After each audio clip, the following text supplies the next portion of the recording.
seeing stars and stories, it's where you wanna be. From celebs to entrepreneurs, she's got the scoop. Community and entertainment, she's in the loop.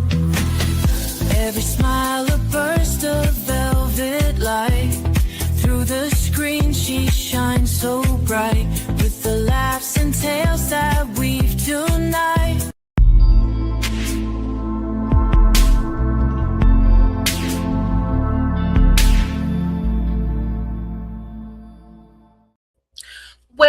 Well, welcome to another episode of SKST Radio, and you tuned into the Cammie Grayson Show. I'm Cammie Grayson, your host, and I am so excited. I have a new special friend. I think I met him a couple of months ago, and if y'all saw the interview that this guy did on myself and Beats by Bro and Street Grind Entertainment, you'll know who this guy really is, this icon really is. But he goes by the name of Cap. And so I'm going to say, Cap, welcome to the show. Thank you. Thank you for having me. Thank you for having me. Absolutely. So, Cap, okay, I want to know everything. Well, everything. Can I learn everything? You can do that. Hey, I'm pretty transparent. I'm pretty transparent at times. Are you really? Yeah, no. yeah. You did hear me? I said, yeah, no. Yeah, no. I got to yell, yeah, but no type thing. Yeah, huh? But no. Yeah. Okay, so tell people who you are and what you do. Okay. My name, I go by Cap, like she just said. I'm located out of Oklahoma City, Oklahoma.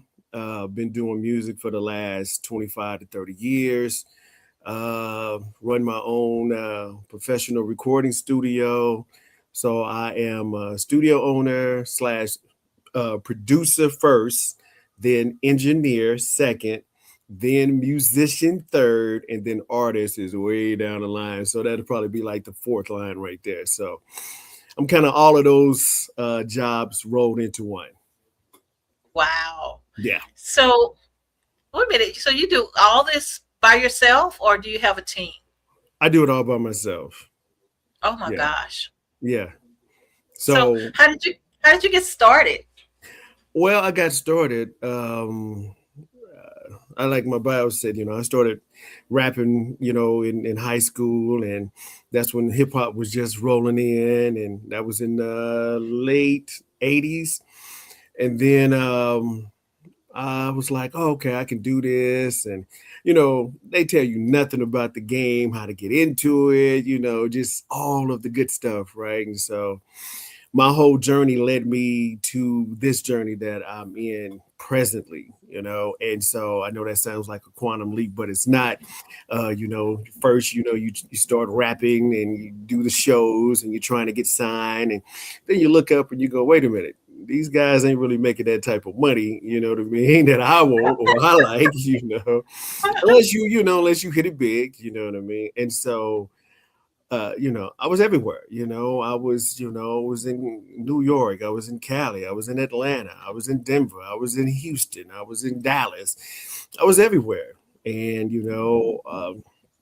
then one day I kind of woke up and I said, instead of chasing it, let me start selling it. And so I started selling my services, and then that flipped the light switch, and then everything just kind of changed at that moment right there. So that's when things started kind of moving. And then, after a while, then I said, well, you know what? I might as well go full fledged with it. I can't wait till I'm 60. You know what I mean? So I said, let me just go and go. And I took the leap of faith, and I'm here. And that's what I want to talk about. I want to talk about that leap of faith. Okay. First of all, tell us about the type of people you worked with when you got started, the type of different people when you first started.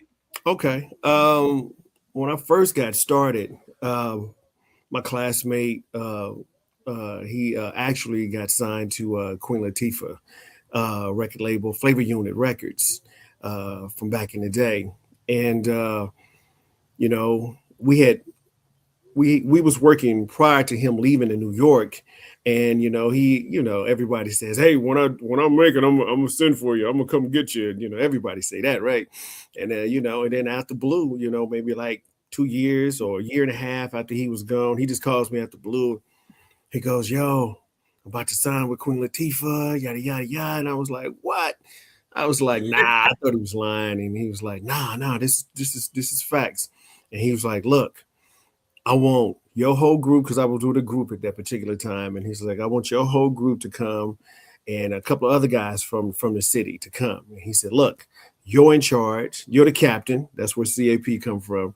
You're the captain and you're in charge. And so you're going to make sure that everybody gets to the airport, get on the plane and get here. But when we're done recording the songs, I'm going to send everybody back, but you're going to stay. And I was like, huh? What do you mean? yeah. He was like, yeah, you're going to stay. I was like, well, what I'm going to do? He was like, you want to get into business, right? I was like, yeah. And he was like, well, this is it right here. I said, oh, okay. I said, well, what do I do for bread? Like, I got to get a job or something? He said, you get a job, stay at the house. I'll send you back home if you want to get a job. He's like, nah, your job is the music. That's what you're going to be doing. And I said, oh, okay, cool. So I moved up to New York. And by the way, that's when I had found out that I was expecting my first child. Oh, no. Oh, yeah. I'm still in hot water for that shit, but, you know. But you know, that's how to go, because I did not want to live with regrets, saying what coulda, shoulda, or what if I did or if I didn't. Right. So I said, well, you know, I was still hella young. I was 24. Yeah, I was 24 years old. And so I said, well, I'm gonna go. You know, I'm gonna thug it out. So, and that's exactly what it was. I think it was like 18 of us in a 2-bedroom apartment. The manager, the manager and his wife had one room, and the studio was in the other room. And so it was bodies in the living room. It was bodies on the balcony. If it was summertime, it was bodies. I mean, we slept up under the console of the mixing board in the studio room. So. But if but if you came home late, you did not. You would. I slept in the chair a few times. Yeah. Wow. Yeah, so. But that's you know when you're young, you paying dues. You know, you feel like okay, you know, and you know that's just kind of how it was and stuff. And so to make a long story long, we started going to you know, he would have to go to the company. Go to Flavor Unit, and that's when I started meeting a lot of the artists. The first, you know, few artists that I met was Apache, rest in peace, he's gone now. But then Chip Fu from the Fushnikins, Tretch from Naughty by Nature, just a whole lot of people that was really, really, really cool people, you know. And then you know you find out these cats, this is their job, you know, this is what they do, you know. It is no starstruck or nothing like that. Only person I got starstruck was for Queen Latifah, but you know, that was it. I can see that though. You know, she's hot. You know. Yeah, she was hot at the time. I didn't know that the show was recorded in California, not in New York. And so every time my partner was like, "Yo, you want to go to Flavor Unit?" I was like, "Yeah, let's go." You know, because I'm thinking, "Yo, I'm about to meet Queen Latifah." You know, and it was like a whole year before I met Queen Latifah, because she was living at the office because she was living in California at that particular time. Yeah. Gotcha. So now who else have you worked with? Well, like so many stories and stuff. So, okay. So the first major artist that we worked with, or that I, you know, had opportunity working with, was LL Cool J. His attorney was our company's attorney. And our manager woke us up one day and was like, yo, clean the apartment up, because it was all the time, 18 people there, right? And he goes, yo, LL Cool J is coming to the apartment tonight. He wants to do a song with you guys. And I was like, I was the first one leading the charge. I was like, man, LL is not coming here, man. We are living in the hood. I mean, you know, the elevator don't work sometime. You got to use the stairs. You know, I said, LL is not coming here. He came. Wow. Yeah. And by himself. No bodyguards, no shooters, no nothing. Just, I mean, you know, he was a real cool dude. This was during the time when he did the football movie, Any Given Sunday, I think. Yeah. Yeah. Yeah, that's when he came. Yeah, so he was a big guy too. You know what I mean? So yeah, that's the first cat that we got to work with professionally, and then Nonchalant. Flavor Unit used to manage a whole lot of different artists. They might have not been signed directly to Flavor Unit Records, but Flavor Unit managed them. So that's your Monica's, your Tretch, them, the Naughty by Nature, Nonchalant. I mean, Fusnickens, all of these people that they had a big roster of people that they managed. So Nonchalant, she's actually from DC, and so we were kind of like the new kids on the block without being little white boys, And so they said, well, hey, let her work with these guys. So she came out to the house, By that time, my partner had got his deal, and we had moved from the 2-bedroom apartment to this house in the suburbs in Long Island. Okay. And I think it was, Freeport. We was actually in Freeport at that particular time. So we had moved on up like the Jeffersons. Okay. So, we had stairs, downstairs, the studio had its own room and everything. So it was pretty fly. So we had a little lake out in the back and everything. So yeah, it was a fly pad. So she came out there, and so in the house it was probably about 12 different producers. Okay, so it was 12 producers. We had pop producers, we had R&B producers, we had gospel producers, hip hop producers. So it was just an array of producers that she had, she could work with. But somehow she took a liking to me, and then she was like, "Hey," she said, "Is there any place that we can go get something to eat?" I said, "Yeah." So we walked to Dunkin' Donuts, and on this walk to Dunkin' Donuts, she's talking to me, and she's like, "Hey, you know that song by Nate Dogg, One More Day?" I said, yeah. She's like, "Can you make me something like that?" I was like, "Yeah, I could do that." You know what I mean? But the politics in the game, so you got the game, and then you got the game that's inside of the house. And, apparently I was overstepping my bounds when I said, yes, I can do that, because she wasn't really assigned to me.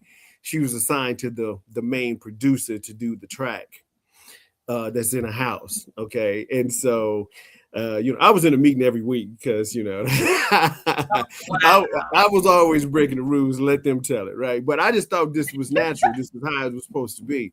So I was like, yeah, I could do the track. And so we go back to the studio, and then the guy's like, "Hey, Cap, let me talk to you." And I'm like, "Yeah, what's up?" He was like, "Yeah, man, I'm supposed to be doing the track and the beat for old girl, yada yada, whoop, whoop." I said, "Oh, okay, cool, no problem." I said, I'll just leave." He said, "Okay, cool."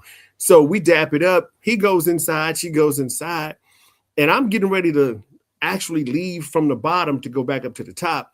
And she goes, "Where you going?" I said, "He's going to produce the track for you, not me."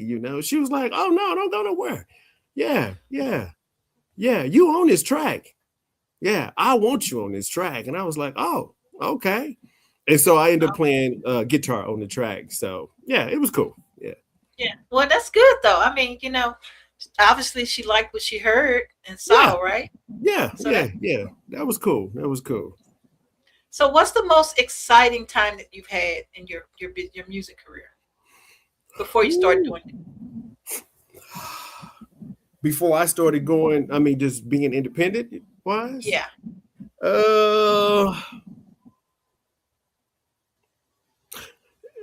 There's so many. Maybe yeah, because we was everywhere. They used to have a conference called the How Can I Be Down? It was kind of like Jack the Rapper, but it was a spinoff of that. How Can I Be Down? And that was off in Florida, right?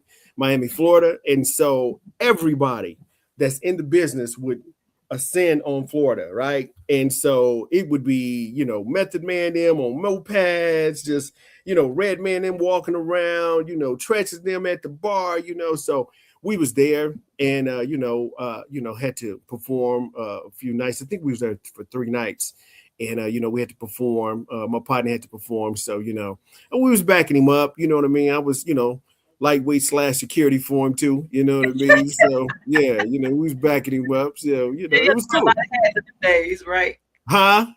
You have to wear a lot of hats in those days. Yeah, you do, and you did. You know what I mean? But like I say, we were so young. We were just kind of young and kind of rambunctious, and I mean, I'm not, I don't start anything, but I'm ready to set it off. You know what I mean? And I thought I was going to have to in DC. Well, that was pretty exciting. I jumped off the stage, somebody was throwing stuff on stage and stuff. So, I mean, but you get these little incidents, you know what I mean? So you just got to handle yourself with a little poise. Yeah. Okay. Well, we're going to take a quick break, and when we come back, we're going to learn more from Cap about the actual music side and about his business. He'll tell us all about his business and how you can get the opportunity to work with this superstar. Yeah. So we'll be back after these messages.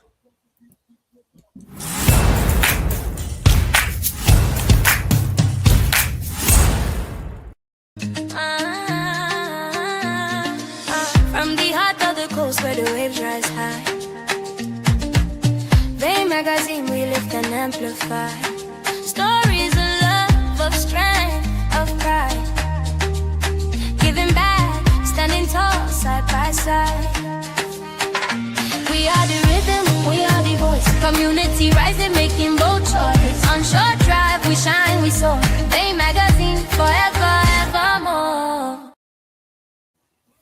All right. If you just tuned in, you haven't tuned in too late. You tuned in to the Cammie Grayson Show. And I have a very special guest on with us tonight. And he goes by the name of Cap. And Cap is like the number one. He does music producer. He writes. He does everything in one box. And so we're learning and we're picking his brain tonight and finding out, what life is really like being a music producer. Cap, did we catch you eating? Not eating, just chewing. Just chewing. Yeah, just chewing. Okay, I'll let you chew that up real quick. And then the question I want to pose to you at this point is, there's a lot of people who think that they have it. They think that they are studio material. And how do you go about working with someone that's really not studio material? Okay, that's a good question. The fact of the matter is, everybody that has a laptop has a studio.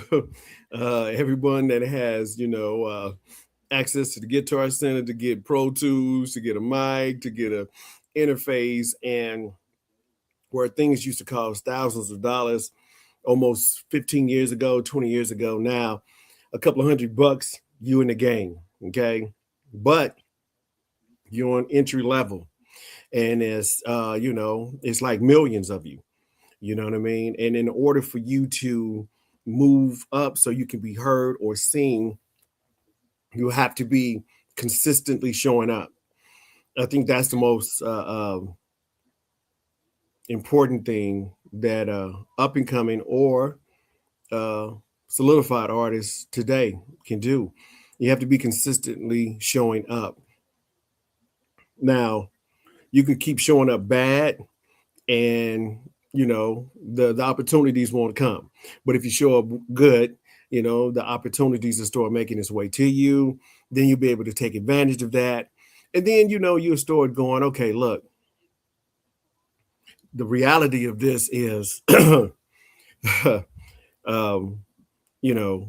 we've been tricked from the inception of the music business.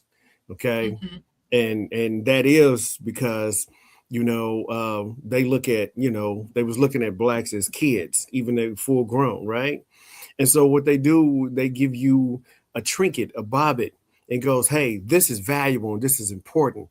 Not knowing you can't sell it, it's not worth anything. You can't put it on the stock market. You can't do any of that, right? And it's just a symbol of an accomplishment that you have, created, right, or made, right? However, they get the money, you get the trinket. You see? So when you start looking at that, and then you go, wait a minute, Grammys doesn't mean anything. Hell, the star on the Walk of Fame cost $75K. Wow. that's another trinket.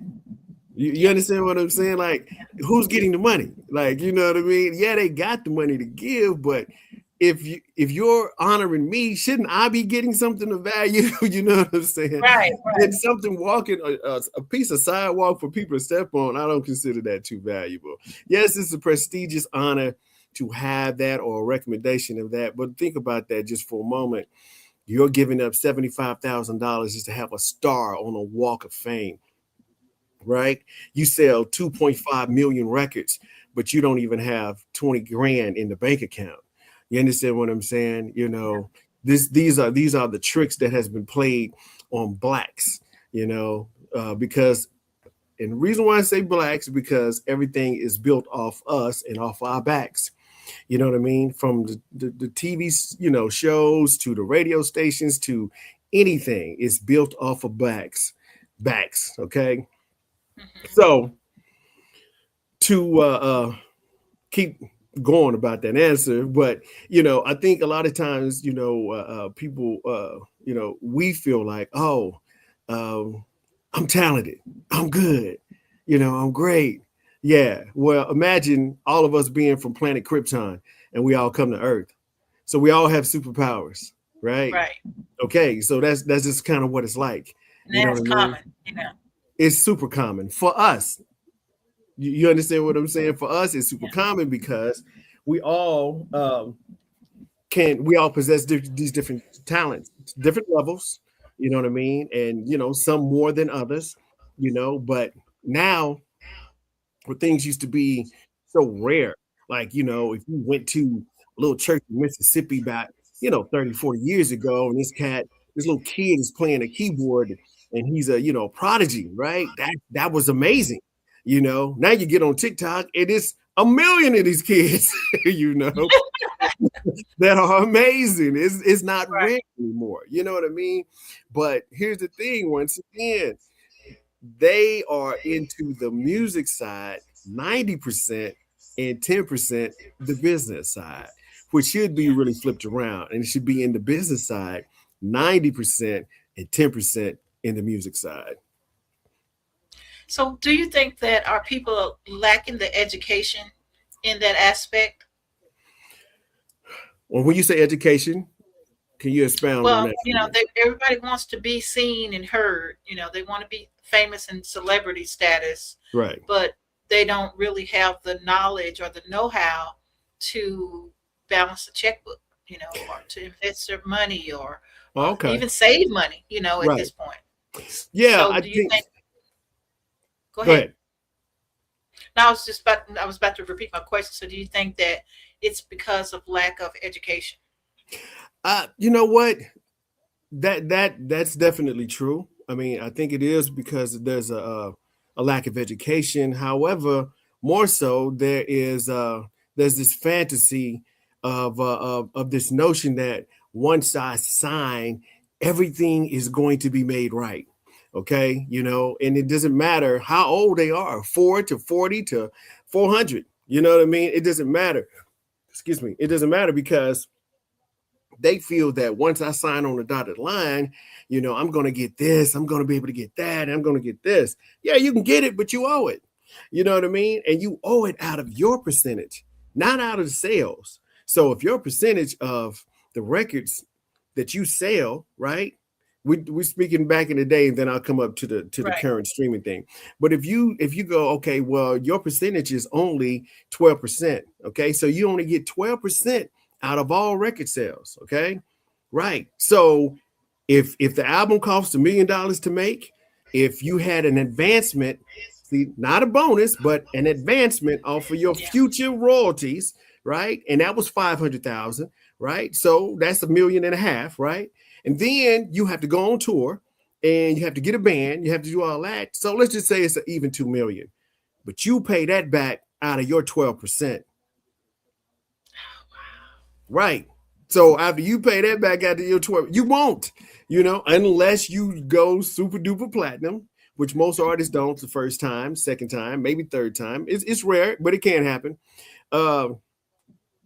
It's just this fantasy, you know, about, you know, the checks and balances, about, you know, not knowing that They should know. Nothing's free. Like you Right. know what I mean? Like nothing is free. No one is giving you anything. You know, that is a loan with high interest rates. Okay. You know, yeah, Right. you know, you can't even afford it. You know what I'm saying? And to be honest with you, you know, you'd be better getting a job, working, you know, that's why, you know, today with the independent thing is so dope. You know, you don't Jimmy Iovine was just on TikTok saying, you know, I mean, we've been knowing this, but he's like, yo, there's no reason for record companies to exist. You know, artists, I mean, it's direct to consumer now. You know, we don't need trucks, you know, taking records and CDs and everything. Everything is just streaming or send it to the email and boom, you got it, right? Download Right. it, you bought it, right? So that's where we at now. So I just think that, you know, this fantasy or this love affair that, you know, most people have with the music business is just super crazy, man. Like, and then, you know, it's emotionally driven instead of business driven. You Yeah. know, what you feel is right does not mean that that's business. You know what I mean? Like, Yeah. oh, that's wrong. I should have got this. And he said he was gonna give me that. What, did you get it? Nah. Well, you wasn't getting it. You know what I mean? You didn't even get it in writing or you verify that it was in writing, you know. So this is that's the true. education part, right? This is true. This is true. See, so you know business, right? And this is, you know, I always say this to all my people. The process is interchangeable, okay, but the product is. So it doesn't matter if it's music, if it's you're selling cell phones, laptops, cars, whatever. That process still remains the same. You see what I'm saying? And so it just goes through the things that it needs to go through, you know, in order for it to be successful and have some type of success, you know. So, you know, that's kind of how it is. Uh, the business part is the most unsexiest part of the music game. And that's why Yeah. a lot of people do not like to mess with it. You know, they just don't, no PRO, no sound exchange, no MLC, you know what I mean? Nothing, you know, I mean, worked with artists, you know, that's been in the game for 20 years and they don't have a writers or a publishing company. That is crazy to me. Like I've never heard nothing like that before. And then don't want to get it. That is the most craziest part about it. They don't even want to get it. They like, nah, I'm good. I'm really out. Yeah, you don't want your money? I'll take it. You know what I mean? But then Well, see, and go ahead. I think that's what's so important, though, Cap. I mean, people they have to understand that you're not going to get anything for nothing, right? Right. And if you don't take the time, you know, people rob you blind. I mean, I'm a big victim over here, you know, Okay. because we have established our company here in the podcast studio, and a lot of people walk through just to see what we're doing so they can recreate it or make theirs better than ours. Right. And so that to me was, you know, it was devastating to realize that's what people were really doing. Right. Right. And so I'm a business major, you know what I mean? Right. But Yeah. everything is not in textbook. Everything's not in textbook. So a lot of That's stuff true. you don't know. You don't know what you don't know. That's true. That's true. Yeah. You won't know until you actually start doing it. You know, Right. that's the unforeseen things that, you know, they come up. That's pretty common that nobody mentions it. You know, nobody tells you or pull your coattail to you and be like, hey, you know, this is coming down the pipeline. Watch out for this or watch out for that. So it's just one of those things. But, you know, I don't know. This music thing has been around since the 40s and the 50s. And, you know, the same tricks are still being played on, you know, artists. Like, it's really crazy. And at some time, we have to stop blaming the company and start blaming the artist, okay? Because it's not Right. the artist, it's not the companies, it's the artist. You understand what I'm saying? You know? Yeah, it's the artist, you know? So I don't like to get too deep in it and start pointing fingers because you know every individual contract and situation has its own situation. But for the most part, when an artist is, online, and we talking about known artists, I'm not gonna name her name, but she goes, oh, I've been doing this for a long time. I shouldn't be. Yeah, but you took that advance. You know what I Yeah. mean? You bought that house. You know what I mean? You got to pay for it. Your album with wood, it didn't even do nothing. You know what I mean? So you got to do shows so you can get the money back to the people who gave it to you, or Right. they're gonna come and get your stuff. So And that's pretty much how it is, cut and dry, right? yeah, pretty much. Yeah, it's pretty much. There's a few things that kind of might not be that way, but for the most part, that's what it is. Yeah, that's what it is. So, Cap, so what is the biggest challenge you have being a music producer right now? What I like to say, I don't have any challenges, but if I was to say that I had challenges, I would say the biggest challenge now is what I mentioned before. 20 years ago, I was, I was like a King Pharaoh or somebody. You dig? I mean, everybody came. Yeah, well, yeah, I mean, I specialize in giving you that, you dig? So, Right. Now, I mean, I've been in the game so long. My partner's kids have came to my studio, and they're full grown now. You see what I'm saying? So it's wild, man. It's wild. I look young, but I'm not young. You know what I'm saying? So, but it's cool. It's cool. But that would probably be the biggest challenge right there. It's just that now, what once were, it was a coveted position to have and be and do, and used to be like, oh, he's a music producer. Oh, for real? Now I'd be like, that ain't nothing. My little cousin, he'll produce it too. You know what I mean? There you go. Yeah, You know what I mean? everybody have titles now, right? Everybody has titles. Everybody has titles. And the funny thing is, they could be telling the truth in this day and time. You used to think cats was lying when they was like, yeah. I used to have a partner. He was a singer, and we used to think he was lying all the time. I put my hand on the Bible. I swear he was lying all the time. But he had a very distinctive voice. And then one day I was listening to Rich Boy, and I heard him singing the hook on Rich Boy. You throw some D's on it, Rich Boy. I heard him singing the hook on one of the songs on Rich Boy's album. I was like, oh, that's Mike. What's good? That's dope. So I called him and I was like, yo, congratulations. I heard you on Rich Boy. Oh, hey, thanks, Cap, man. I appreciate it, man.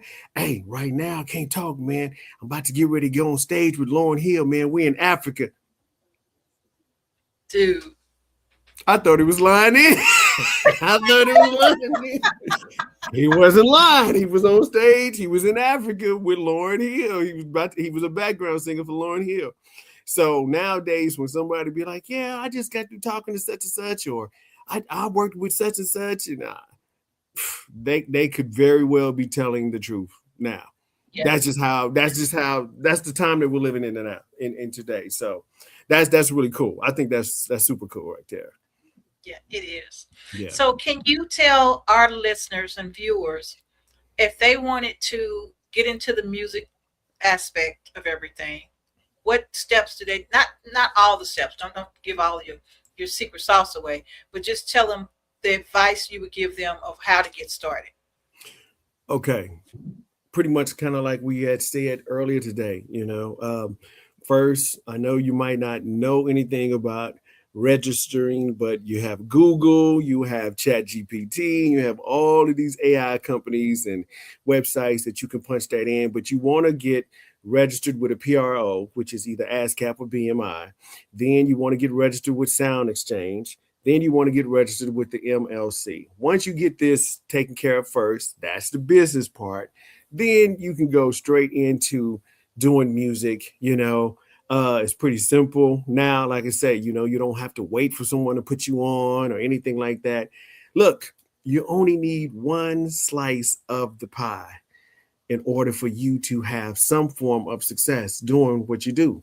And so when you look at it like that, instead of trying to get the whole pie, trying to get the whole pie will drive you crazy, bankrupt you, and put you on skid row. Okay. So just concentrate on the one slice and make sure that it's got plenty pepperoni, plenty Italian seasoning on it, and extra cheese and all that, and Parmesan.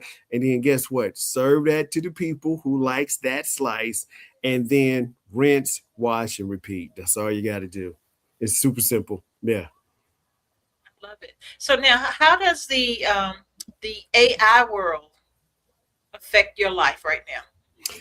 Okay. I embrace it. I embrace the AI. I mean, AI is just like, imagine if you would, the synthesizer. There was people. I mean, the same argument that they're having today about AI, they had about the synthesizer. They had about the drum machine. They had about any piece of new technology. You have purists and then you have innovators, right? And so you have to kind of be a hybrid of both of those so you can work. It's here. It ain't going nowhere. It's only going to get bigger. So you might as well find some type of way to make it work for you and use it as a tool that's in your toolbox. And so that's kind of what we do. Yeah. You know what I mean? So I have partners, who do tracks and stuff. The only thing right now, what's going on with the AI is, since it's kind of like the wild, wild west right now, is, the PROs and, I think, let me see. YouTube, they're like counseling producers channels that have AI generated beats, that counseling the whole channel. So you have to be careful with the AI, generated music.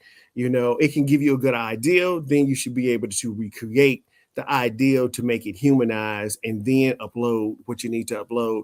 And that way you won't get no strikes or anything like that. So they have AI looking for AI, you know what I mean? Yeah. So yeah. So it's crazy, but like I say, they don't want you, they still haven't learned or found a way to control it or to have some type of cap on it. You know what I mean? Because like I say, these guys are making like, 3 and 4 beat channels with, hundreds and thousands of subscribers. So that means that they're generating, anywhere from $10,000 to $15,000 a month on a beat channel on YouTube. And YouTube is like, well, you didn't make it, so we're going to take it off. And that's what they've been doing. So, I advise any producer that's, if you produce it with AI, you might want to remake it a little bit, because if you don't and YouTube finds out, they will cancel your channel. Yeah. So, but I like it. Yeah. Well, I think I embraced it from day one. Mm-hmm. And I think it really, I mean, as far as working in the work field, in the workplace, right? Oh man, my production was triple. Okay. I can kick out letters and copyrights and all this stuff like crazy using AI. So I thought, and even my writing skills, just like, okay, you got this pad and pencil and you done wrote all this stuff down. Right. Now you type this stuff up and it's a whole different story. You don't even have to worry about trying to figure it out or how you want to promote it to get people to buy your music. It gives you the opportunity to let people how it can sound, of the possibility of what the song might sound like, So I'm very excited about AI, but also now that people have learned how to do it, that kind of kills my PR a little bit. Yeah, well, see, every time technology comes in, people suffer. Yeah. People advance and then you have people that suffer. Those that has been here suffer. Those are coming in, they are advancing. You know what I mean? So once again, I think you just have to find a way to bridge both worlds and make it work for you. Whatever works for you, and just do it that way. I'm definitely not against it, like I say, because I use it in a different way. I do more of a information, different, maybe CD covers and, different things like that, but I do have friends and partners that, do music, and they send it through there and it amps it and, it beefs it up and it sounds amazing. You know what I mean? Yeah. Yeah, it sounds amazing, like for real. Yeah. I So that'd love be it. really good. So, Cap, tell people how they could get in contact with you. Well, you can get in contact with me. Let's see. You can go to my YouTube channel, which is Dolbybeats 405. You can contact me at, dolbybeats@gmail.com. That's the email. And, let me see. Yeah, that's probably about it. Yeah, that's it. I have so many different ventures. I'll be digital trapping. You know what I mean? So, but that's how you can get, in contact with me. Have a beat site. I think I have over 500 beats at this present time on that site, and so it just works while I'm not working. You know what I mean? And so every week I'll throw maybe 4 or 5 beats on there. New ones. So. But that's cool. Yeah, that's taking advantage of the internet. You know what I mean? So it's working while I'm asleep. I Try. love it. Yeah. Absolutely love it. Well, Cap, thank you so very much for sharing your specialty with our audience. I mean, you've been awesome. So I thank you so appreciate much. it. Thank you for having me. Thank you for having me. Absolutely. Look, Yeah, you're so professional. What? my cheeks are tired of smiling. What's wrong? What's going on? I know, right? You have to have me Yeah. smiling the whole entire time. Is that bad or is that good? That's good. Oh, But okay. I just feel like I've been smiling too much. Well, I mean, I want to make you Even my smile. serious points was a smile. Or was it? Okay. Yeah. I'm trying to look out, Well, look, you look very professional. Okay. You sounded very, very professional. You asked very professional questions. A1 right there. A1. Well, thank you, A1, Cap. most definitely. Thank you, Cap. And so, guys, if you need some music, I think we just forwarded some information over for a client here in Virginia. So he is not stuck in Oklahoma. So if you need some music, some producing and things like that, he does work long distance. And so I guess I should say virtual.